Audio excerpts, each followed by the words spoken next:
No one doesn't make a mistake. I mean, the more you learn, it helps you learn and it helps you grow to struggle.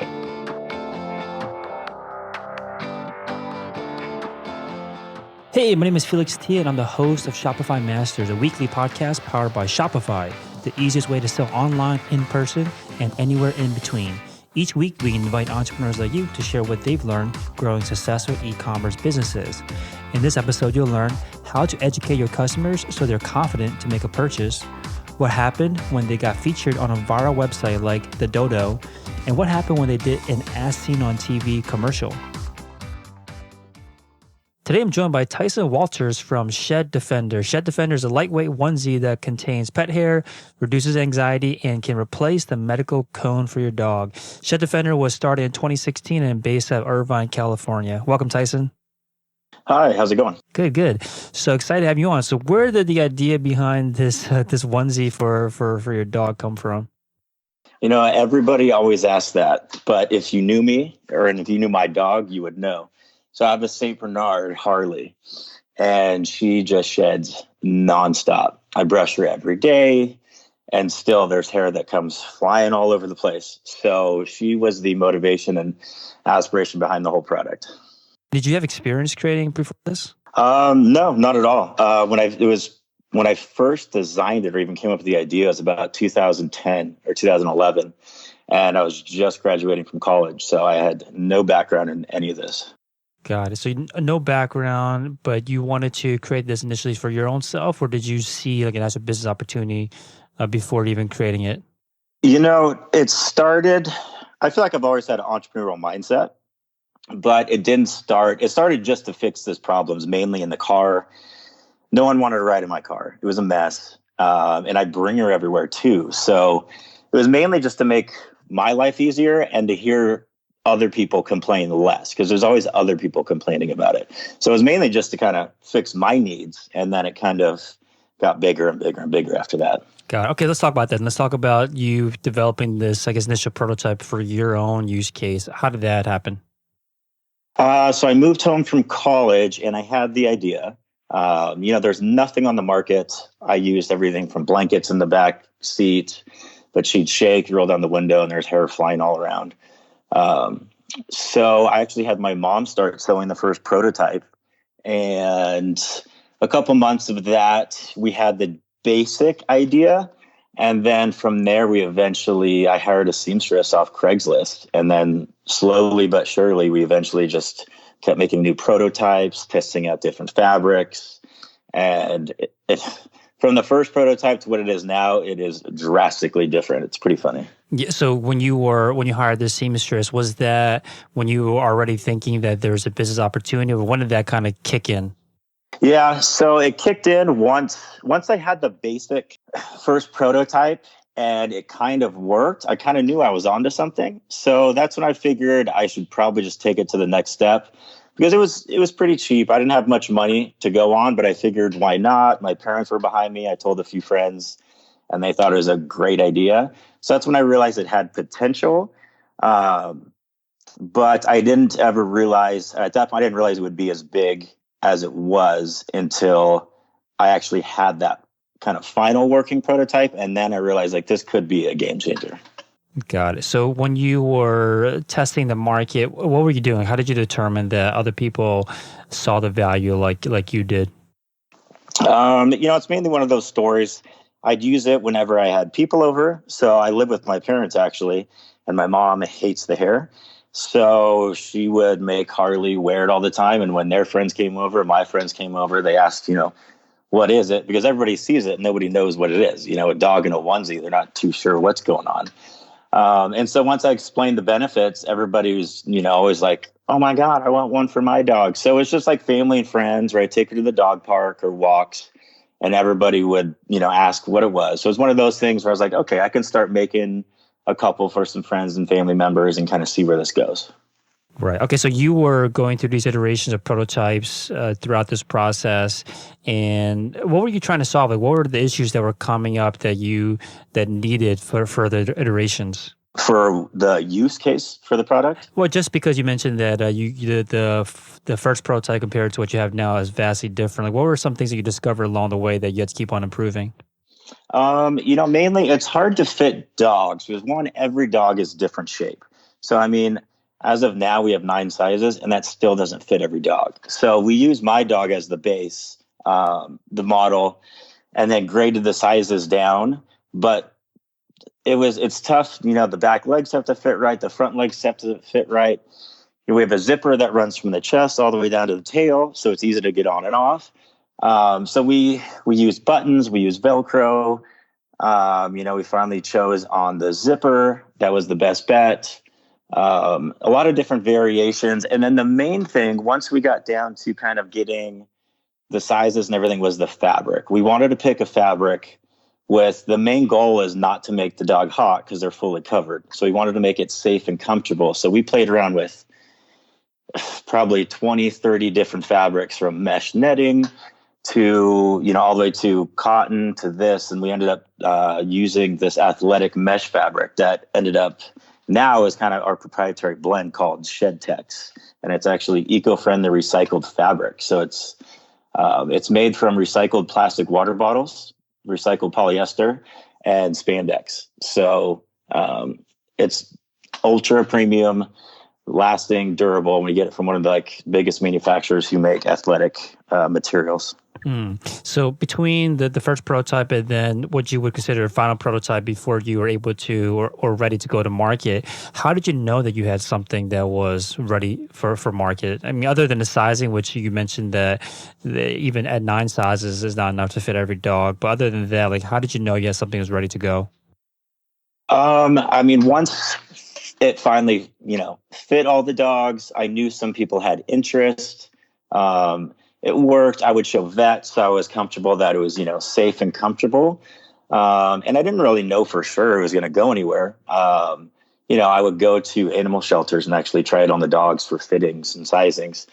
But, once the dogs tolerate it, once I knew it worked, that's when I started kind of advertising on Facebook. I did about $5 a month. And that's when I was just trying to get interest and see if people, would actually buy it. And that's when it kind of went from there. So is that where you got the first sales outside of people that you knew yourself? Was it through Facebook ads?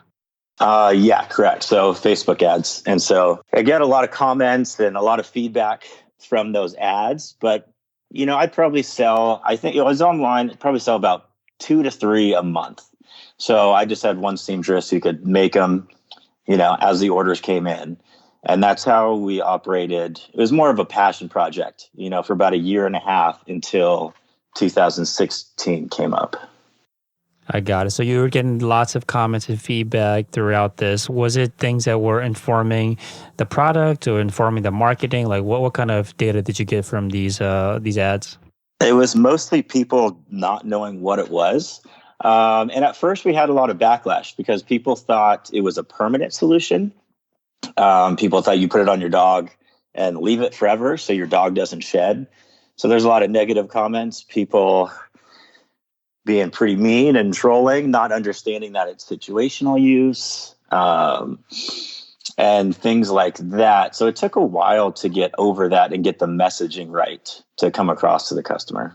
In 2016, you mentioned that this was when things started to turn around and go from just a passion project. Can you say more about that? What did you see or experience at that time that really took things off?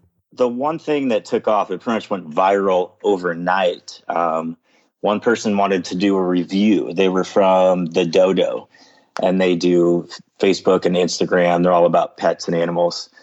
And he wanted to do a review on it. And he said, they usually don't do, reviews on products because that's not kind of what they want. They don't like to promote stuff. But he said it was such an eye-catching thing. He's never seen anything like it before. He wanted to write an article about it. And, I didn't think anything of it. I said, yeah, go ahead. You can do it. And so the next day he launched it at about, I think it was October 5th, 2016. And as soon as it went up, there were orders left and right. I'm used to getting in 2 or 3 orders a month, and my phone just kept dinging and dinging and dinging every time I got a sale. So that's when I knew this is really going. It was quite an experience. Well, do you remember how many sales you got out of that first kind of viral boost? Because from there, it just kept getting bigger and bigger. So after that, the Daily Mail picked it up. So I was in the newspaper in the UK, like US inventor creates dog onesie. I was on a New Zealand radio station the next day. They called and they were all about it. And then it just article after article came out. So that I had 1,000 orders within about a month from all that. And I had a seamstress who could only make about 5 a day. So I was in some need of some manufacturing and doing it quickly. Yeah, I can see how that could be exciting on one end, but also very scary. Like, what am I going to do? Kind of success hitting you out of nowhere. So what did you do? How did you respond to this huge spike in sales? Yeah, I was definitely not ready for it. So it was the most exciting time probably in my life until I sat back and realized it would take about a year for my seamstress to make all these. Mm-hmm. So I did have some contacts that I'd made in San Francisco in manufacturing. So I called them up and, the next day I went down to San Francisco, met with the manufacturer, turned out to be really great. So, I told him, I was like, I need probably, I think ordered like 2,500 of these immediately. So I had to order the fabric. We had to do some more pattern making. We had to get everything in order. But at that point, these orders kept coming in. So I had to email every single customer saying, please wait. We're just back ordered a little bit. And so it took about 2 months to get all the orders fulfilled, maybe 2.5 months. So people had waited a long time. We had my seamstress making as many as she could, and then I had my manufacturer in San Francisco making that many, but it was not easy to deal with because I just was not prepared for this to go viral. Yeah. So when you were emailing your customers, like what kind of how was that received? They actually took it pretty well. Lucky enough for me, it's not like they could just go somewhere else because there's no other product in the world like it. So there was really no other alternative, but most of the time, I responded, this is just a family-owned company. We're small. We received a lot of orders. So I explained it, well, and most people took it really well. Some people waited up to 3 months to get their order. There are also other people who were angry and, we definitely did quite a bit of returns and everything. But for the most part, people were just excited to get it and wanted it bad enough to sit around and wait. Got it. So when you first got this picked up by the Dodo, and then you mentioned Daily Mail also picked you up, and then you were on a radio station. Like, was it just constant kind of PR after that to extend this virality, or like how did you keep it going essentially? Yeah, it's funny. It was just me, so I didn't really do anything. People just kept sharing it. So then the Dodo did a video. And the next thing you know, that the next month in November, and then that video gets 10, 15 million views. And then next I'm on Good Day Sacramento. And what else was there? Quite a bit of other things. So it was all just kept going and going without me even having to, I wasn't even running ads at that point. It just was completely on its own. So you yourself didn't have to make these appearances. They were just like telling the story of your product and you? For the most part. Good Day Sacramento, I went on TV for that one. Some of the radio stations I did. But other than that, yeah, people just wanted to make videos. They'd ask for my permission to do videos, and it just kept going and going and going. Other than like this obviously the amazing amount of sales that came out of this, does that open other doors for you when you are kind of being published everywhere? In what regards? I guess did it make it easier for you to get additional mentions later if you wanted to reach another publication, or did you? I guess what kind of perks come with going viral other than the sales? Other than just other people seeing it and wanting to pick up on it and do an article, there's not a whole lot because, once it's over, it's over. So sometimes you got to write it while it's there, and then it kind of just goes away. 15 million views is awesome for about a month, and then people kind of move on to the next thing. So it's something I thought I could kind of count on. And then, because this happened for a good year and a half of all this publicity.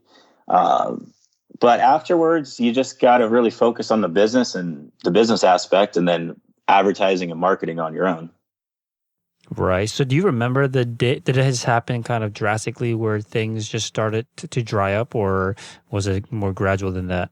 It probably started in February so 2017 is when, the buzz kind of goes down. Sales dropped a little bit, but that's when I kind of started doing some Facebook ads and kind of, engineering myself to bring in those leads myself. But then before you know it, BuzzFeed did an article in June, and that video got about 15 million hits. So it just kept going and going for the longest time. But then after about a month, it would dry up, and then you have to go start doing your own, grassroots campaign.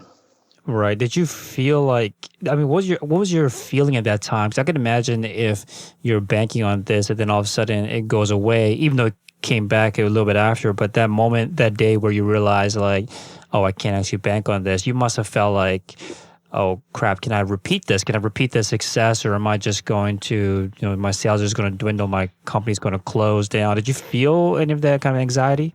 Not to that point, because sales were steady. I mean, they were a lot smaller in those periods. However, it never got to a point that it was completely stale and I was worried about the business. But it took about a good year to realize I can't count on it. But I was never worried the business was gonna like completely just stop. But I realized I had to kind of start taking things into my own hands and going from there. Right. So did you have the game plan at that time already, or did you kind of have some downtime or trying to figure out what was next and then came across Facebook ads? I kind of knew Facebook ads was going to be our best bet. We got the best. A lot of people love sharing our product. It's one of those, it's eye-catching. People think it's funny. They ask questions. So I think that's definitely our best platform. We did even mess around with As Seen on TV commercial, and that ended up being a huge bust. So we kind of learned the hard way at times, and then figured our bread and butter was Facebook ads. You mentioned the As Seen on TV commercial. This is actually like a commercial that you had created for TV.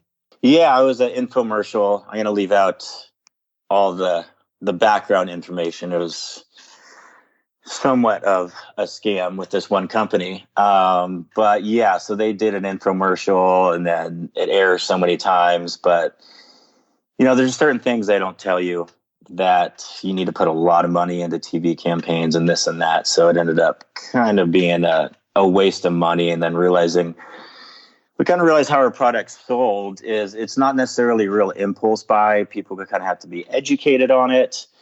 They don't know what it is. Also, you have to measure your dog. So we kind of realized it wasn't a good fit for TV where someone sees it and they order it right away.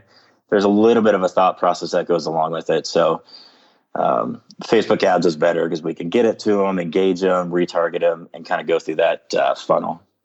Right. That makes a lot of sense, that if you are to run a commercial like that, you do want something that doesn't require much more explanation than what happens in just that 15 or 30 seconds of commercial time. So when you are going through this process of educating your customer, what helps you? Like, how do you make sure that they are informed enough to feel confident to make a purchase? I mean, that's still something we struggle with to this day. We've gotten a lot better with it. We have more credibility now. After being on, these shows, we work with a vet out of Philadelphia who makes sure the product is safe.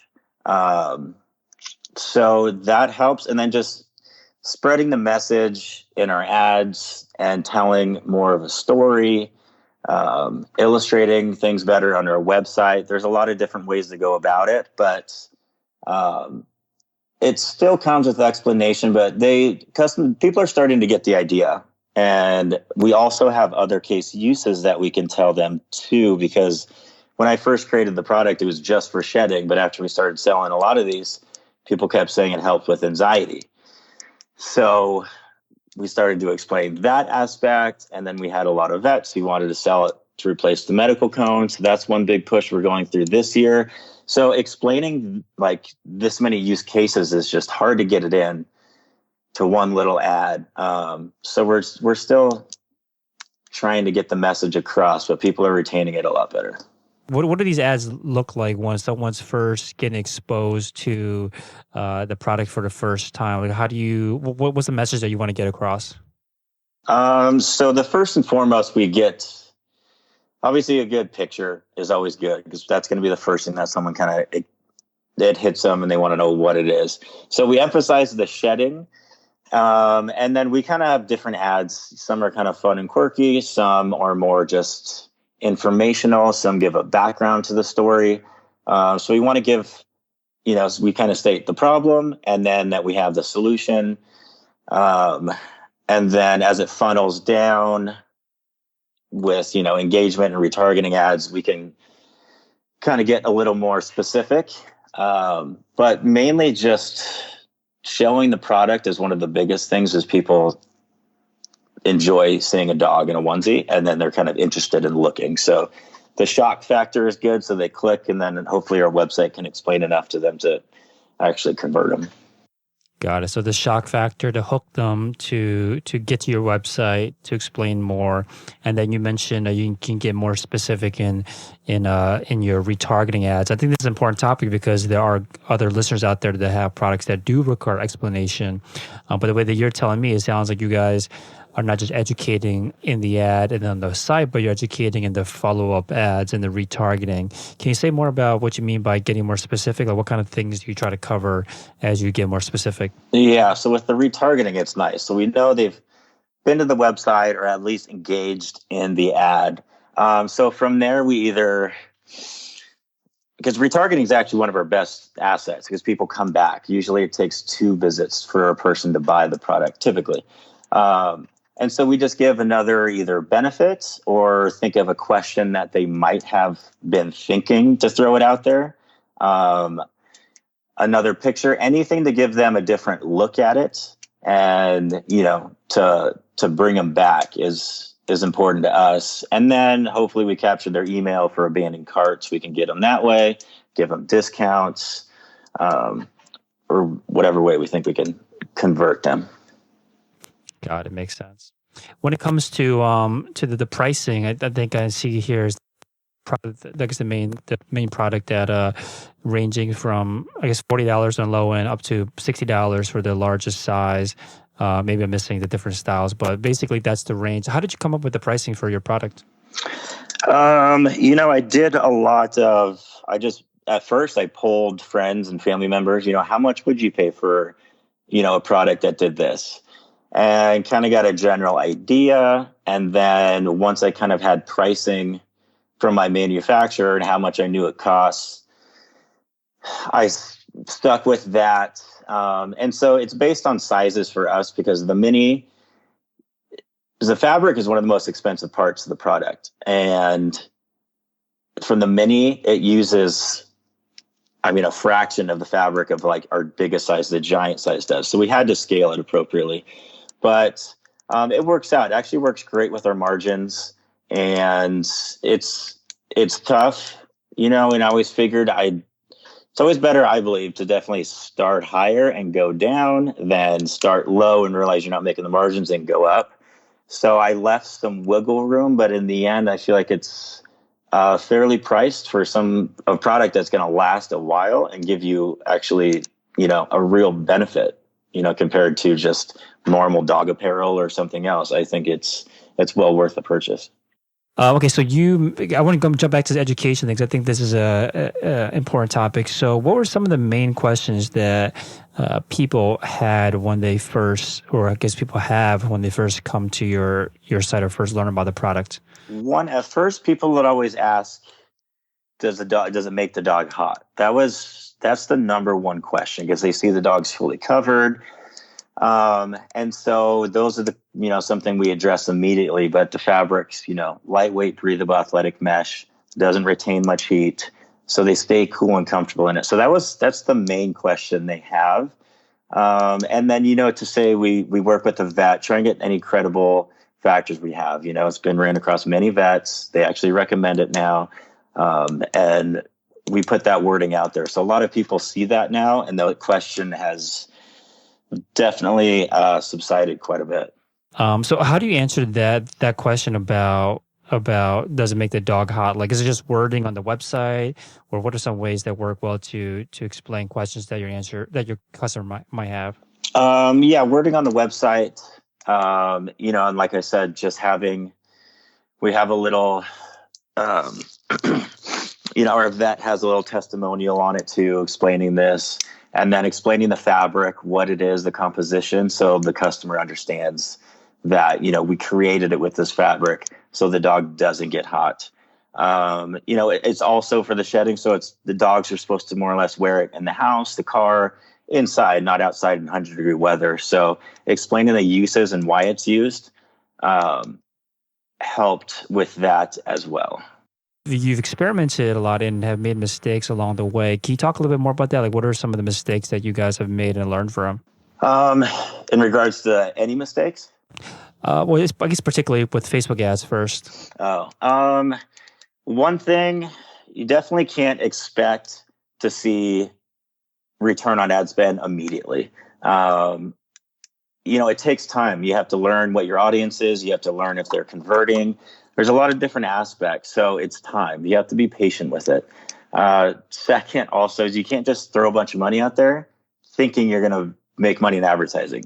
Sometimes it looked like, I get all these clicks, or I didn't understand, Facebook ads exactly of conversion rates and this and that. So I just throw a bunch of money out there thinking, more traffic is more, money coming in.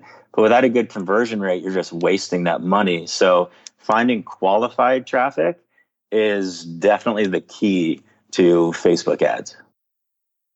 I got it. So it sounds like a lot of it is around like patience as well.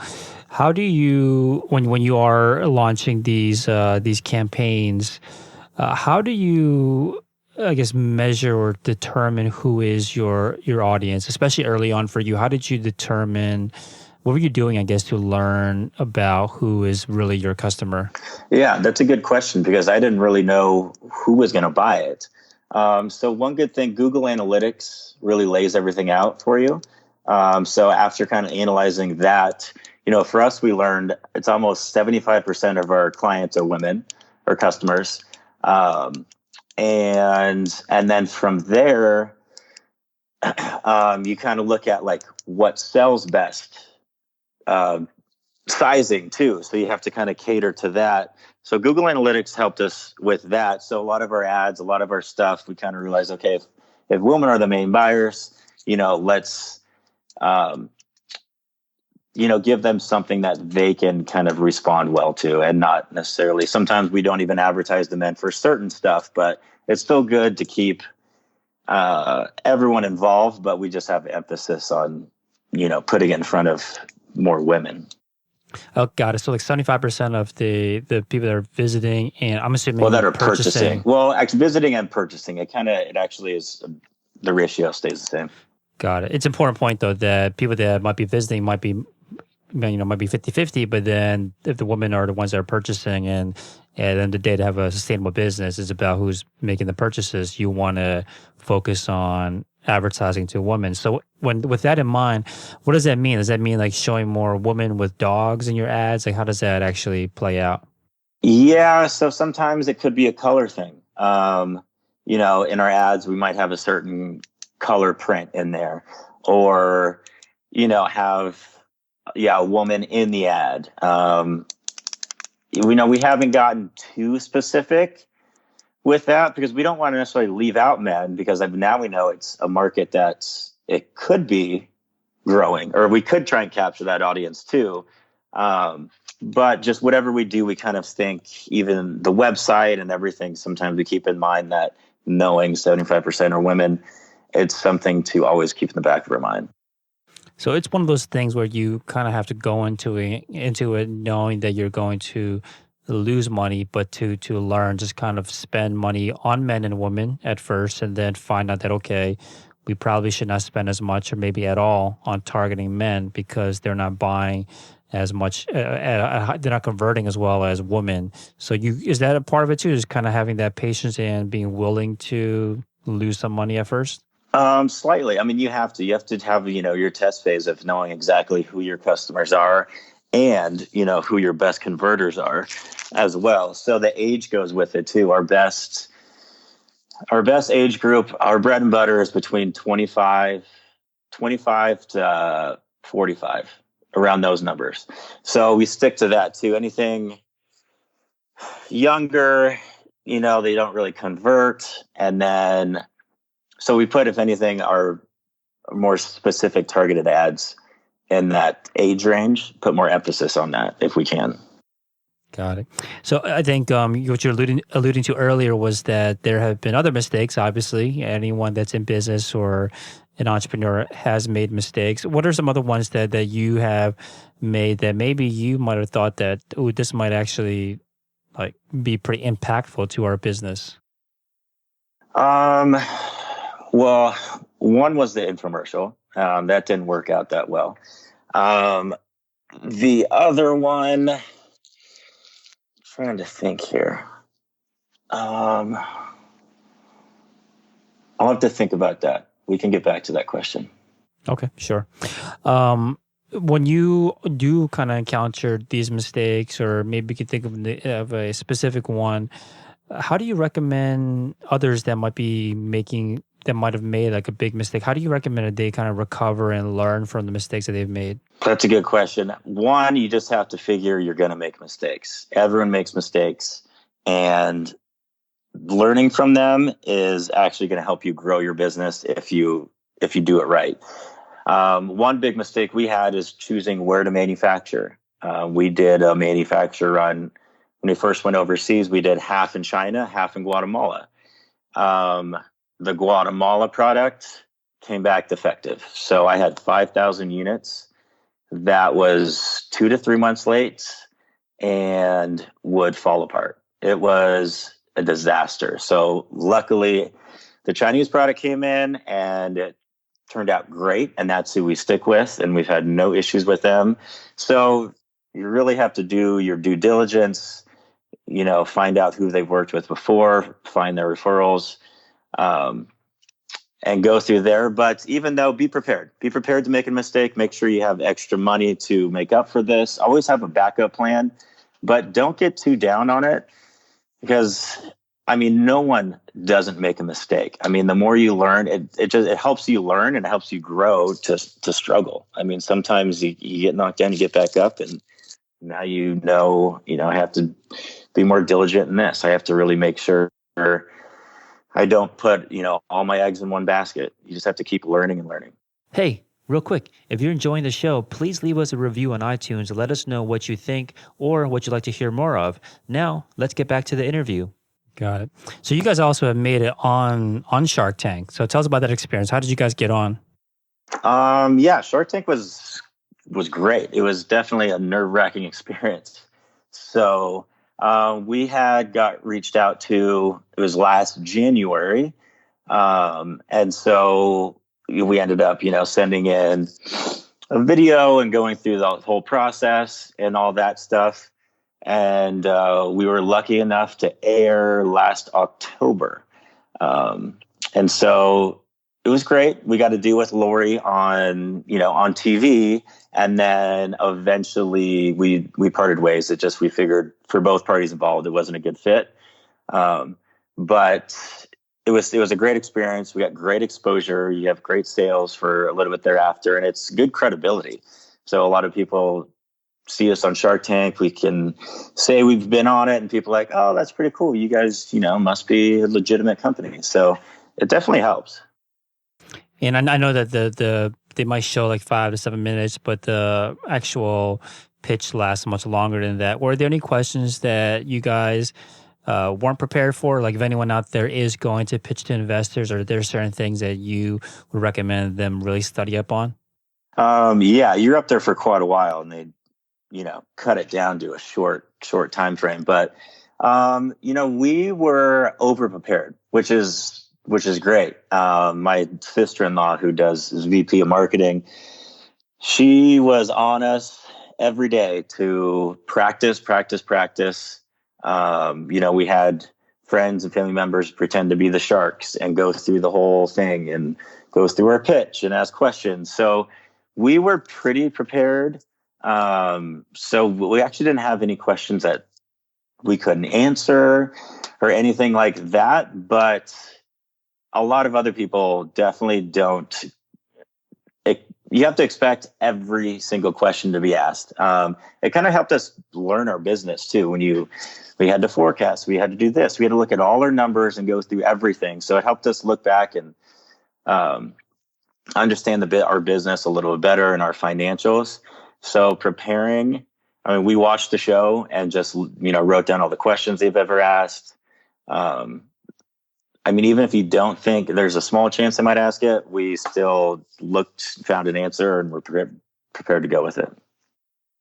Got it. Cool. So I want to talk a little about the website. So was that designed in-house? Did you guys hire out for that? So we did a Shopify template. And then I had a friend who pretty much built it for us. We did that. So we had that. I think we started 2017 of March is when we moved to Shopify, and we had that website built. And then we did a little upgrade in 2018. And then now we're actually doing a full rebuild on Shopify, completely custom. That should launch in June, which we're pretty excited about. So this full rebuild, what kind of changes are you looking to make that didn't exist on the current site? Functionality. Our conversion rate is lower than we want, and we kind of believe our website isn't solely responsible, but it definitely has a play in it. Just to be more friendly, to be easier to navigate, illustrate our points better, and just tell our brand story. It's okay as it is. It's a good website, but we kind of want to engage the customer, tell our story, have a theme to it,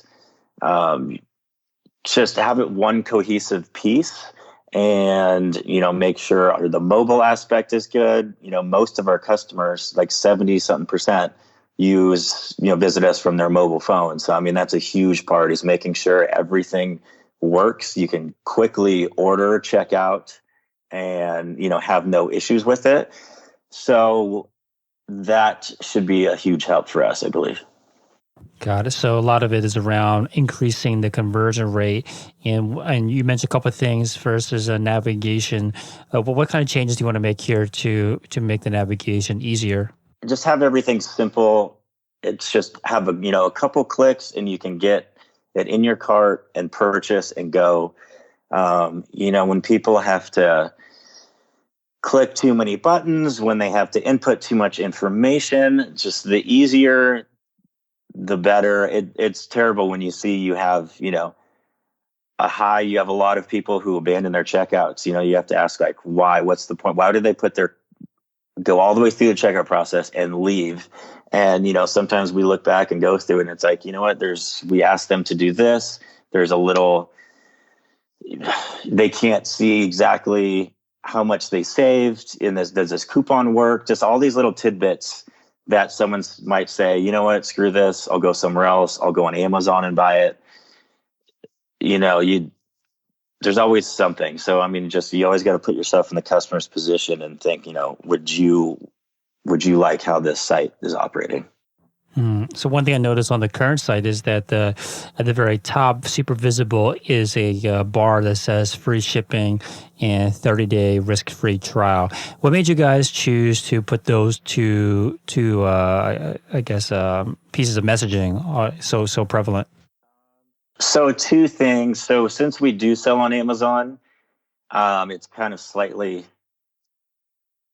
competing against ourselves in a sense, but we keep the same price, and if Amazon's going to do free shipping, we want to do free shipping.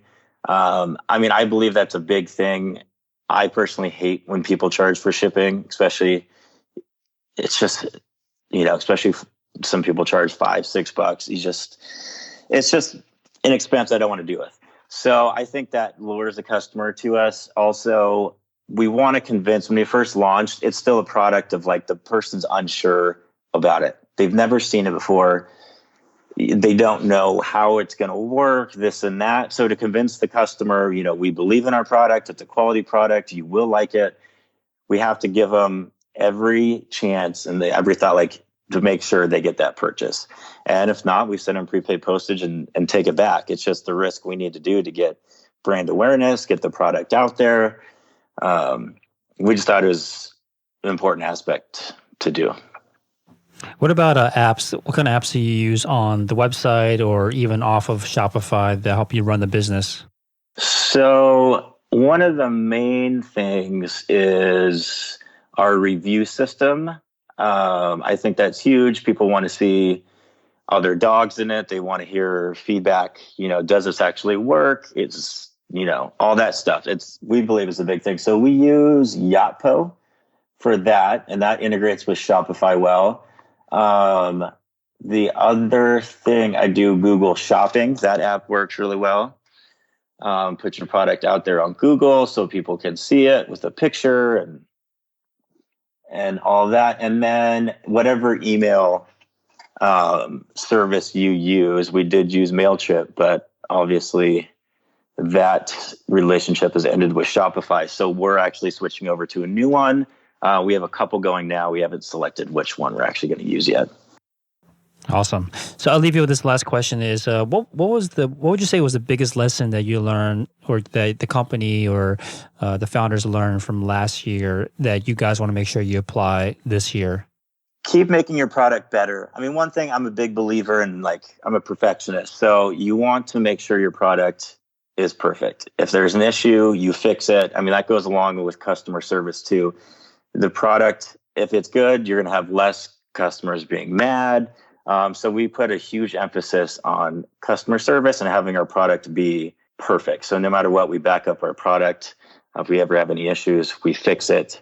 Just pride ourselves on, our brand and being a good company. Awesome. So thank you so much for your time, Tyson. So sheddefender.com is the website. Again, appreciate you coming on. Thank you. Thanks for having me. Appreciate it. Thanks for tuning in to another episode of Shopify Masters, the e-commerce podcast for ambitious entrepreneurs powered by Shopify. To get your exclusive 30-day extended trial, visit shopify.com/masters.